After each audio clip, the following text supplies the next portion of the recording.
కడుతూ ఉన్నప్పుడు అందరూ కూడా వానరులు శ్రీరామ శ్రీరామ అని రాసి వేస్తూ ఉంటే అన్ని తేలుతూ ఉన్నాయి.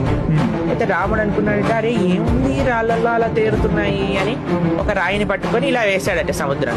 డుప్ అని మునిగిపోయింది. అందరు వానరులు నవ్వుతున్నారట, రాముడు వేస్తే మునిగిపోయింది, మేము వేస్తే తేలుతున్నాయి.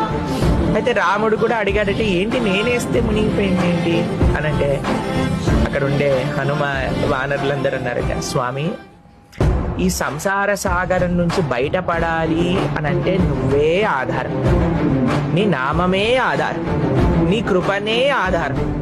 అటువంటిది నువ్వు ఎవరినైనా వదిలేసావు అనంటే వాడు సంసారంలో తేలుతాడా మునిగిపోతాడా? కాబట్టి ఆ రాయి మునిగిపోయింది నువ్వు వదిలేసావని.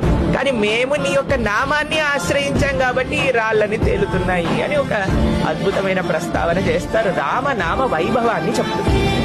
కాబట్టి నిజంగా మీరు చెప్పింది కరెక్టే. రాముడి